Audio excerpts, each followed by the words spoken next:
On TYT Interviews tonight, I am joined by Dr. Sue Savary, running for Congress in California's 48th District against incumbent Dana Rohrabacher. Yes. Dr. Savary, welcome to the TYT Interviews. Well, thank you, Dave. I'm delighted to be here. Glad to have you. This might be a more interesting interview than we expect because Dr. Savary has had an interesting life, an interesting perspective on the race that you are now involved in. Before we jump too deep into it, please let's tell the audience how they can find out more about you and how they can help. And then we're going to convince them why they should help in the rest of the interview. All right. Like all other candidates, we have a website that we have been working on to make sure everybody can gain access to our positions, to events that we have, to all of the information and background that we have available. It is drsuesavary.com, and that's Savary. And up on that website, you will find just about everything we could come up with, including an entire section filled with information about my opponent, Dana Rohrabacher.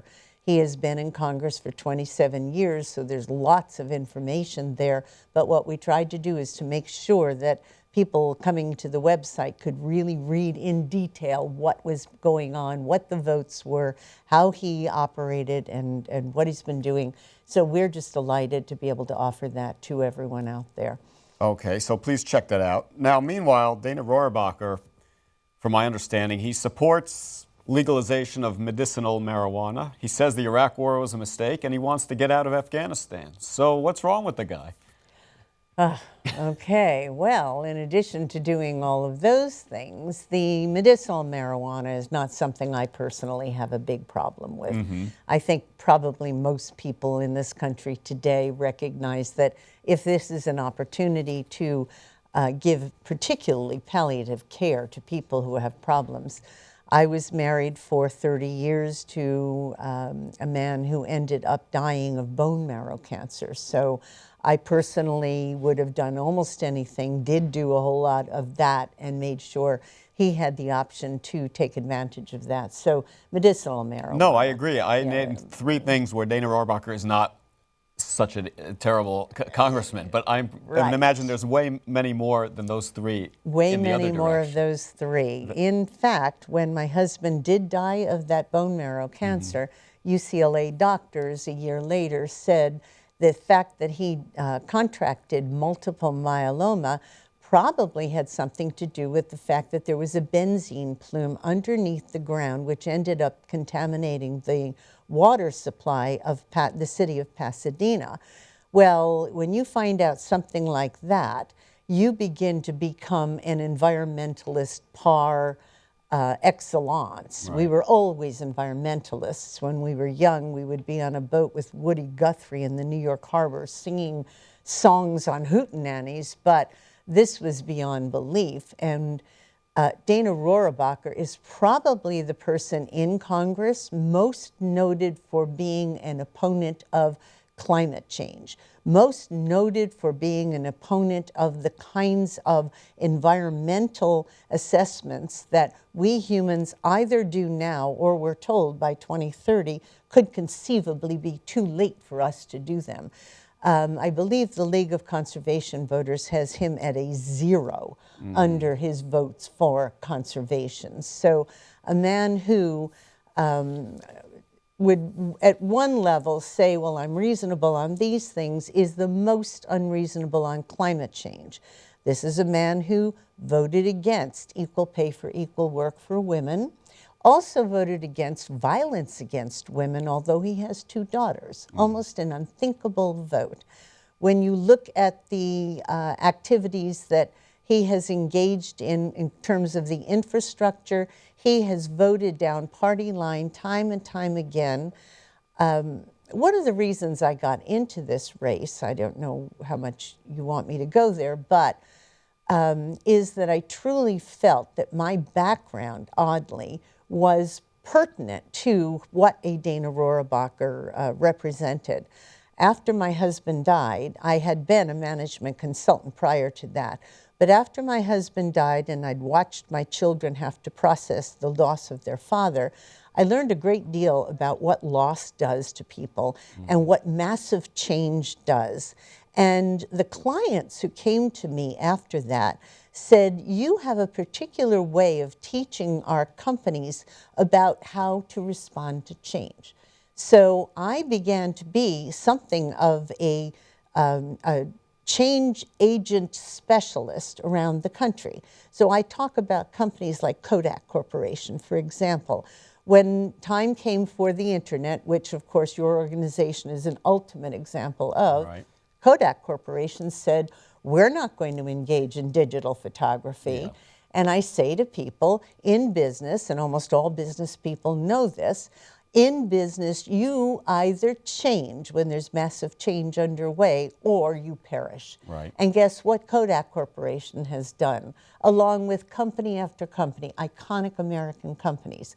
So when I was drafted by the Democrats in Orange County to take a look at Dana's seat and maybe take a shot at him, I said, I have no background in this. I am a professor. I have a background as a consultant. I have no interest and never had have an interest in running for office. But the more I looked at him, the more what I was looking at was identical to what I saw when I was brought into companies that were literally failing because of resistance to change. Only now it was the United States Congress and the United States of America that was showing exactly the same symptoms of failure that we saw over and over with company after company. And all it takes is resisting change. And Dana Rohrabacher is the probably one of the poster boys for resistance to change. No matter what it is, he's resisting it. We have so many issues in Orange County that require all kinds of help, and he has not been willing to do anything. So the district, the 48th district in Orange County, for those who don't know, and that's almost everybody, is a strip of land on the Orange County coast that includes some of the most wonderful places to live in the United States, Laguna Beach, Laguna Niguel, and others, Newport. If you live there and you have a comfortable existence, I get, as a voter, why you don't want change. You want that to go on as long as you live and hope as long as your kids live. Now, you ran for Congress, we didn't mention this, 2 years ago to Dana Rohrabacher, so this is your second shot at it. I presume you've spoken to a lot of the voters last time in this campaign. They keep electing Dana Rohrabacher. It's been nearly 30 years for him, despite his opposition to doing anything to mitigate climate change or to help the environment. So can you explain the voters of the district to our audience? Why do they keep electing Dana Rohrabacher? Well, in 2014, I attracted one of the top Republican political consultants to give me quiet advice about my campaign. And at that point, she said, Sue, do not touch this issue of climate change and the sea rising. This time around, she said, even hardcore Republicans on the coast who have no idea what's going on inland are interested in climate change because it's irrefutable at this point, even though Dana still thinks it's a hoax propagated by scientists to try to take over the world. Right. He is the person sending that terminology out. Well, but his constituents, by and large, now are beginning to see the damage. We have seawalls. I live in a little place called Balboa Island, whose seawalls were built 85 years ago to last 100 years, and not a penny of federal money or any other kind of money has been put aside for appropriations for those seawalls to be maintained. So the seawalls are collapsing, and that's happening up and down the coast, and no infrastructure improvements have been maintained. So even our hardcore voters and constituents are starting to say what's going on. In addition, 27 years ago when Dana was first elected, a well-paying job in Orange County was a solid-paying aerospace position where someone could hold it, have a lovely home, send their children to college, really put a nice life together for themselves. Right. Now, that well-paying job in Orange County consists of a job whose holder cannot, frankly, even afford to buy a two-bedroom house, much less rent a two-bedroom house. So we are the proverbial stool reminding people that that board of directors at the Kodak Corporation, I mean, Kodak basically built Rochester, New York. The Kodak Corporation never saw it coming.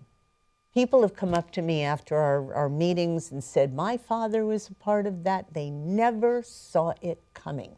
And that's where we are on the coast of Orange County right now. And so those voters who have never really looked in the past are beginning to look, and they're beginning to realize that it's their seawalls, it is their cities, which, built on the sea. This is one of the most precious, beautiful areas in the country.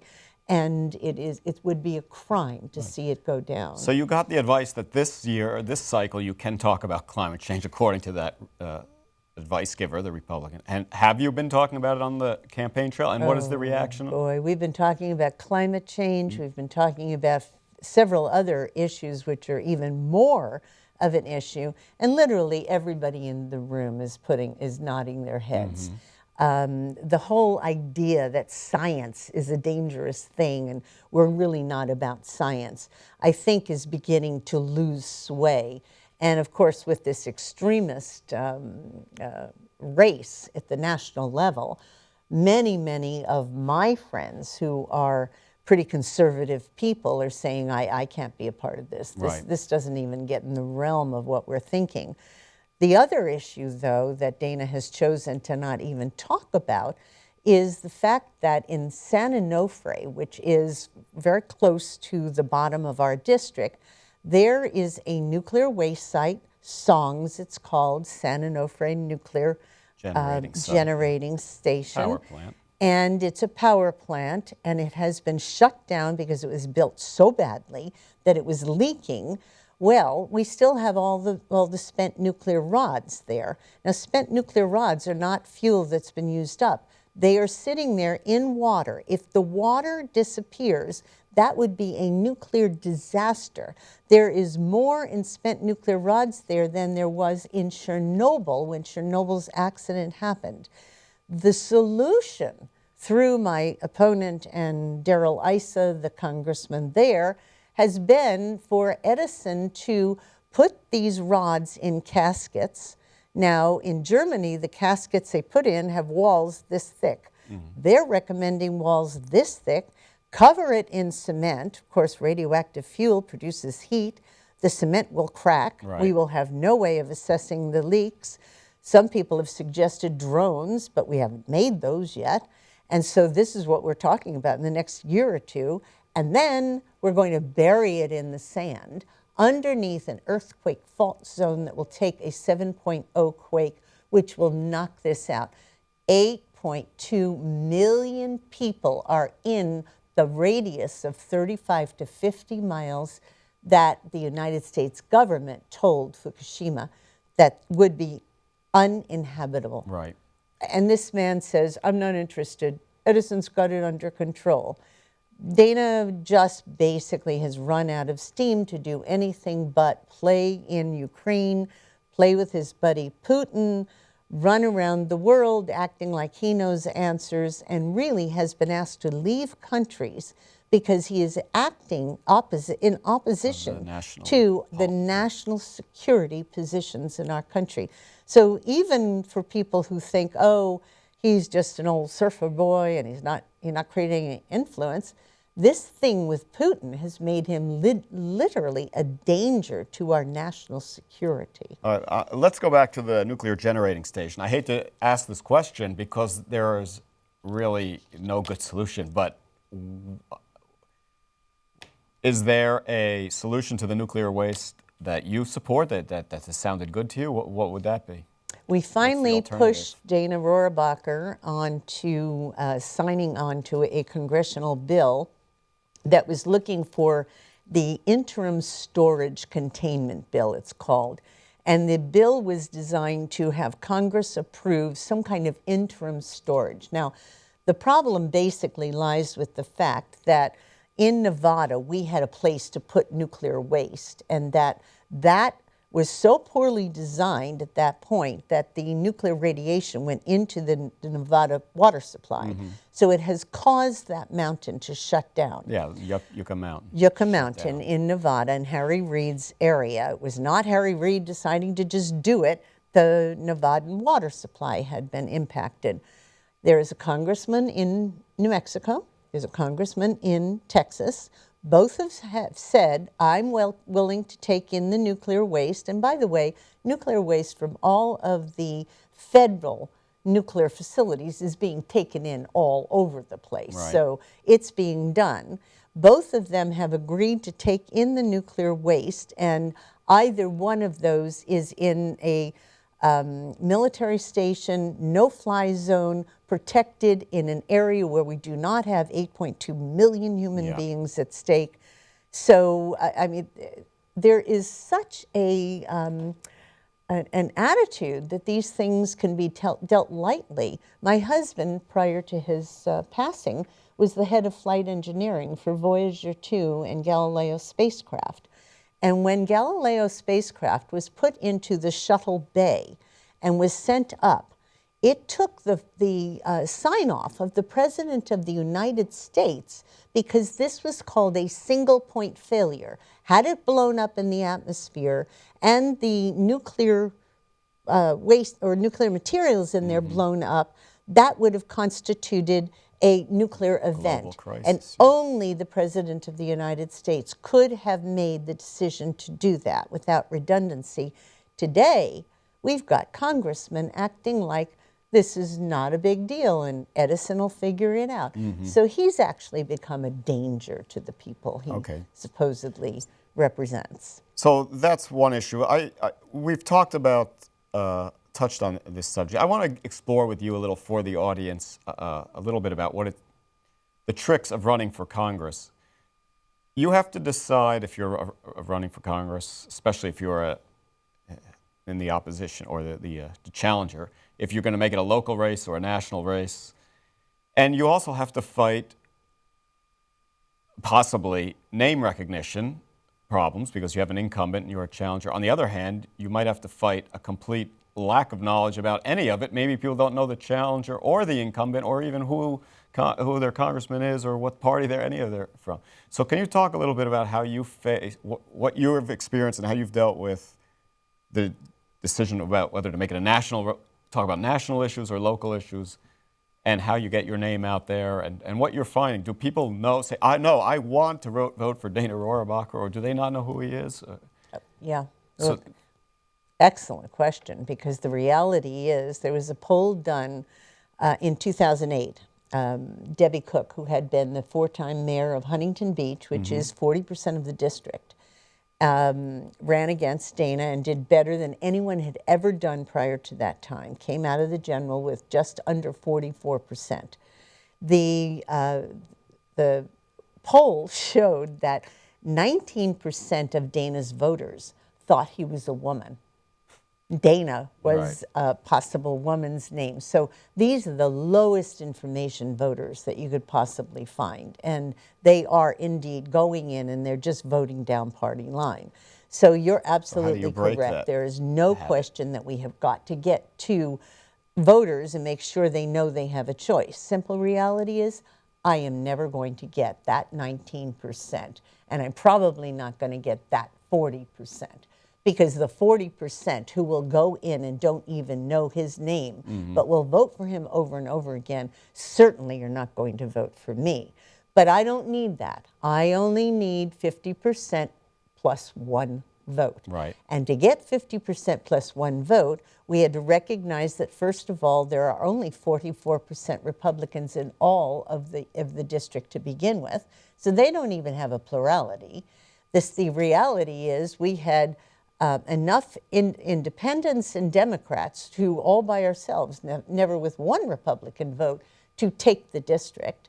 And if we had a slight group, maybe the pro-choice women Republicans, join us, that we could do very, very well. So we needed to see that. I'm a businesswoman. I did not go into this without very carefully looking at our odds.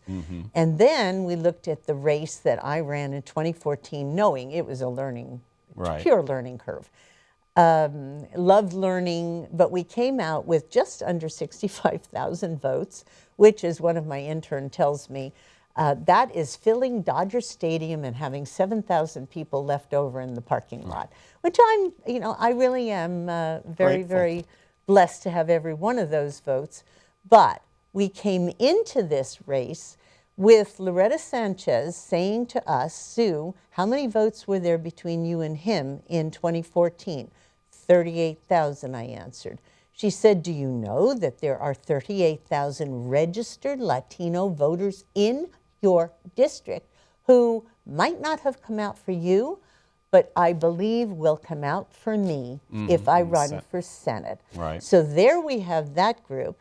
And then we came out of the primary at 44% with another 3%, 12,104 people who only voted for Bernie or Hillary. And boy, if there's anything I can say to the progressives in this country, please make sure you vote down the ticket. Part of the reason I ran is to make sure that the next progressive Democrat in the White House doesn't have his hands or her hands tied by this Congress that we're facing. So please make sure you vote down the ticket, get to the Congress, make sure that we're not going to be tied by a Congress that refuses to move forward. And so that puts us within a very, very slight range there, within 3% of him. That can be changed by just about anything. And I'm just hoping that Mr. Trump does something the day before to we suppress vote the Republican to vote. secure that. So now back to the other half of my question. How do you choose whether you want to campaign on Middle East terrorism and trade with China and the global economy, or traffic, on the PCH, or infrastructure in the district, local issues? Well, I just spent this morning with a group of people, and we're meeting tomorrow night with them, who are very concerned about FAA issues related to our airport flyovers from John Wayne Airport, which, as you know, is a small airport. It was never designed to be a major international airport, and planes going in and out can make life completely impossible for the people living under it. The FAA recently has made decisions to redo how planes fly in and out, and would make life living disaster for a quarter of a mile to a half a mile of the residents there. So there's an issue that they think is most important. People think fracking is absolutely critical. People think the desal units are critical. San Onofre, in my point of view, I don't know how that could ever end up less than at the very top of the list if you're talking about potential annihilation of all of us. Right. But if you are talking about supporting a man who is literally at the point at which you are telling our country how wonderful and what a good, strong man he is barrel bombing hospitals in Syria, then we also need to pay attention to that. So we had a gentleman come visit us. He's spent the last 30 years in the Ukraine. He's coming back at the end of October. He has written letters to the editor that have been published recently saying, residents of the 48th District, you need to understand that your congressman, by the way, has been called the Kremlin's congressman in a number of recent magazine articles. Your congressman is one of the most dangerous people in Washington right now because of his ties to Putin. And so I don't know what your decisions would be, but the three of them kind of rose to the top. Well, I sympathize with you because it's tough what you're doing. You're not a career politician, but you say he's leading the charge to barrel bomb children in Syria. He's saying, I'm being tough against terrorists. And a lot of people are going to believe that rhetoric coming from him. And many Republicans, especially since 2000, since 9/11, that's what they've used. That's the club they've used. So now you are a politician, whether you like it or not. How do you, if you have a congressman who is spreading war throughout and violence throughout the world, but he's saying, I'm doing this to protect you and to fight the terrorists, and you're running against this guy. How do you respond to his campaign, or how do you counter that argument? We certainly have no option except to address what he's been doing. People from Iran in the district have come to visit me, and they have said the history of Dana Rohrabacher with Putin standing on the borders of Iran, especially when we were up looking at that, signing the treaty, trying to give them arguments for taking over Azerbaijan, would have created an internal war in Persia, the former Persia, Iran, and that would have worked a subterfuge, pure subterfuge to destroy that treaty. So that is really, really important in terms of what people have to look at. The exact same thing is being said by the people in the Ukraine. He supported the annexation of Crimea, attempted to support the annexation of the Ukraine, and these stories are in the national news. So all we're doing is we're saying here we, in this district, are finding the same kinds of issues, and to the national media, come in, take a look, because this guy has taken, far from being the guy he used to be, although that was pretty extreme, he is now dealing in an area that is so dangerous. I have had congressmen who work for him saying there has been some kind of turn in the last year or so where his positions are more and more extreme by the day. And he has literally complained to the Washington media, to Commentary magazine, that, and after all I've done for Putin, he's not even being nice to me. I mean, this is not the behavior of somebody who's, screws are in. Yeah, right. that doesn't sound stable. He's been around too. So, and you're talking about these issues on the campaign trail, Dana Rohrabacher's international, adventures and all the damage he's causing. Is this something that do you find? Are you talking about it, and is it resonating? We are talking about it. Is certainly resonating with people who haven't been his supporters necessarily in the past. And those are the ones you're trying to win over. Those are the ones we're trying to win over. We have a group of Rotarians who have invited me to have a town hall with Dana, and we were very surprised that Dana has agreed to do that. Oh, nice. Dana spent a very high amount of money against me in 2014. He is putting out that he's completely ignoring our race, but that's kind of a under the radar thing that's worked for Dana for a long, long time. But this will be quite interesting to see what happens in terms of a town hall kind of environment. I'm not willing to do a debate with somebody who won't adhere to the facts of evidence. Right. And so is there a date set for that town hall? It'll either be the 3rd or the 10th of October. Okay. And so that we're nailing down exactly what it should look like right now and what it should be like, and we'll see. We've been told point blank he's coming, and that tells you, I think, that some questions are being blown back, but in his own inimitable way.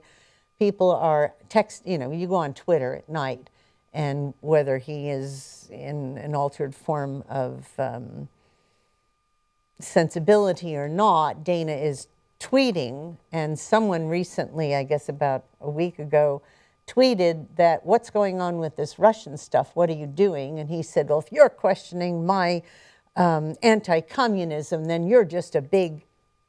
Well, that's a distraction. Sure communism is not the issue anymore. Right. It's not about communism. So let's bring the audience into a little bit about how a campaign runs. How are you spending your time? Is it more of a phone call and radio interview or internet thing, or are you going to shopping malls and civic events and parades and festivals?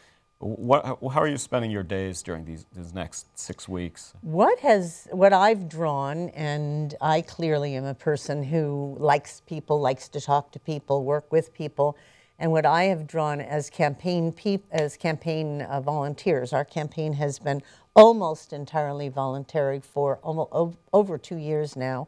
Most of the campaign who was there in 2014 have come back. I've got a core of about 15 to 25 people who are there on a consistent basis, and then we have up to several hundred people who have volunteered. So they're coming in and out. They put the signs out. They take walks. We have all kinds of events for them. We have phone banking. But for the most part, what we have done is we have tried to make a community out of the 48th district. So when I came into it, to your question, there wasn't a community in 2014. Right. There really was a sense that Democrats will, can maybe never win in Orange County. Since that, Democrats have gone in the past 20 years from being, or Republicans have gone from being 69% of the voters, registered voters in Orange County, to under 39% just 2 months ago. That is a gigantic transition. We're turning blue. We're doing it at various paces according to the city. So what we did is we broke our district into 11 cities. It's the size of Rhode Island. Mm-hmm. We have a giant number of people, I think over 700,000 people, 379,000 registered voters. And so then how do you make sense of that? And it just turned out that we had Dem clubs almost in every single city. We worked to create the Westminster Dem Club, which is the Vietnamese Dem Club. And those Dem clubs have been our eyes and ears for the district. So we've got 3 headquarters right now. We're reaching out to the community for that. But I would say probably every 3rd day, somebody hosts an event for us in their homes. In their home. And then says, welcome, whether they are Democratic or Republican. About a third of my campaign staff are Republicans. We had 18 to 30% more votes than Democrats could have given us in 2014. If you had all the Democrats vote for me, we had another 18 to 40%. That means we're getting the independent vote and we are getting Republican vote. And the simple reality is that there's an energy out there right now, people calling us, people coming to us saying, what can I do? How can I get the word out? That's what's happening up and down this district. Yeah, it's considered a safe Republican district, but you never know when there's a year with massive change. And if any year is unpredictable, it's this one. But if your district turns blue, so to speak, many others probably will too, and it will be quite a dramatic election night, especially in Southern California, right? I believe. So, what I'm trying to get at is how much it depends on the candidate and how much are you just riding the waves, to use a Southern California analogy, of the times, of the shifting demographics, of the impact of Donald Trump. It's a little of both, of course. It depends. The people impact their circumstances, and circumstances impact the people. But to have a Democratic turnover and to win your district and others, a lot of things are going to have to align on election night and in the early voting in the day before. So. I have a family on the South Shore of Long Island, New York, and they watched the perfect storm happen and were impacted by Hurricane Sandy, which many of your listeners and viewers, I'm sure, are familiar with. By the way, Dana voted against anyone receiving any federal help for that. That gives me personal reason to take this guy out. But the word that went out originally was, we know it's a major uphill climb, and the response of the Orange County Register was that she's fighting a fight that is against all odds. That was the headline that they put over me. And I said, well, you have to know who you're dealing with. My great-great-uncle George and his law partner, a guy named Bill O'Dwyer. Bill O'Dwyer was a prosecutor in Brooklyn, New York during the 30s, and he kept putting mob guys in jail. But the judges kept getting threatened, and they sent the mob out of jail. So he said, Bill, or to Uncle George, I'm going to have to make you a judge to keep these guys in jail. So he made his law partner, my uncle, a judge, and he ended up the Chief Justice of the New York State Supreme Court, and they worked to take out the mob in Brooklyn in the Tommy gun days. And then my father's brother was second in command to Bobby Kennedy in the Justice Department, wrote the RICO laws, and himself took out a bunch of those mob members all over the country. Well, that you begin to add up with the fact that my own father in World War II was one of the Marines who took the communication lines up to the top of Mount Suribachi to stop the slaughter on the beaches of Iwo Jima. So running against Dana Rohrabacher at my family's Thanksgiving table doesn't even get much play. Right. Well, that is a great family history. We should have spent half the interview, or maybe a future interview, talking about that. Maybe you should have been a politician in your whole career, leveraging that background, but it's never too late to start, and you started certainly 2 years ago. So I want to talk about one more thing, but I don't know if it's Cosmos or Republican attitudes. Do you have a preference? Oh, I mean, Cosmos is always wonderful to talk about. Okay, so when Carl Sagan did his original Cosmos series back in the 1980s, you were his VP of marketing, is that correct? And Yeah, what did that entail? How did you come to... How did it even happen? How did it happen, and do you love astronomy, or was it just a, Well, I loved an astronomer, let's put it that way. And my husband and I met in New York, got married. He ended up as the curator of science, planetarium director of the Hudson River Museum, right above New York City, on the Hudson River in Yonkers, New York. And ended up, and I was doing my PhD at NYU in culture and communications. So my PhD let me become a corporate consultant, and what I did is I went into companies and worked with their corporate culture. So you do this for a living, but how your company works with the people is really, in the end, what makes or breaks you as a company, I would argue. At that time, there were federal grants out there offering opportunities for planetariums to bring in some chief scientists, top-of-the-line scientists, and put them together. And my husband got one for the planetarium. For the grant was to bring in Carl Sagan, and he was able to bring in 2 major figures in the art world and a figure in the communication or in the music world, composer. And so we got to know Carl Sagan as a part of that. Carl got to know us, and when he moved out to California to do the Cosmos series, he said, I'd like to have you guys come out and be a part of this event.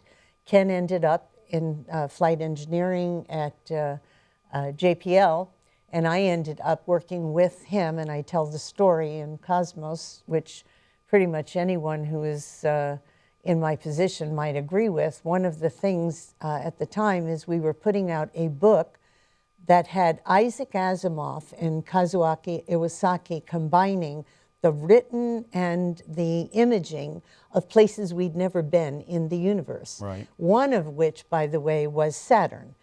And so Asimov wrote what we knew about Saturn. Iwasaki wrote down, or did the image. We had to stop the presses when the Saturn images came back and showed us that the rings were braided. Phenomenal, amazing time. But one of my jobs was to call Isaac Asimov, who was on book 232, Right. and say, we think, Isaac, there are too many commas. And I said, Isaac, there's a thing we need to share with you, and it's an edit. And he said, oh, it's the commas, right, Sue? And I said, yes. And he said, oh, I sprinkle them around. Don't worry about them. So it's a phenomenal experience to be part of. And the whole idea of, by the way, the idea behind Cosmos was that Carl truly believed, and Gentry Lee, who did it with him, that a democracy could not survive unless we had an educated populace in science. Yeah. Because the world was in so much transition and so much change that unless the average citizen in America understood what we were going through, they could not cast the educated vote. And so I think that that's an important thing that we often kind of forget. Well, I think he's right, and that series did about as much as any one series or any one person can do to further to improve the scientific knowledge of the people. One thing I would just add, because if anyone out there has not know much about Carl Sagan, just look up nuclear winter. because Carl was famous for creating that concept. Yeah. When he put it out, the Defense Department laughed at him and said, oh, this is nonsense, that a nuclear war, limited nuclear war somewhere else in the world would destroy the atmosphere of the whole world. When the Defense Department completed the work that they did, they said he had understated the problem. And the reality is we're not using that terminology today, and nothing is more important than spreading the message that nuclear winter is the outcome of even limited nuclear war. So, Mr. Trump, there is no such option as limited nuclear war. So these are the kinds of things that these dangerous characters like Dana Rohrabacher and Donald Trump are spreading, and we're all in danger if we don't understand that. Well, that's a good synopsis of why you're running, so I want to wrap it up there. Dr. Sue Savary, running for Congress in California's 48th District against longtime Republican incumbent Dana Rohrabacher. Good luck in the race this fall and in November, and thank you very much for coming. The website is drsuesavary.com. That's right. drsuesavary.com. You can see the link below. Thanks again for coming. Good luck to you. Deeply appreciate this We're glad to do opportunity. it. And remember, vote down the ticket to Congress. Yes. You don't even have to go that far to Congress, but Right. make sure you Only get there. two. Right.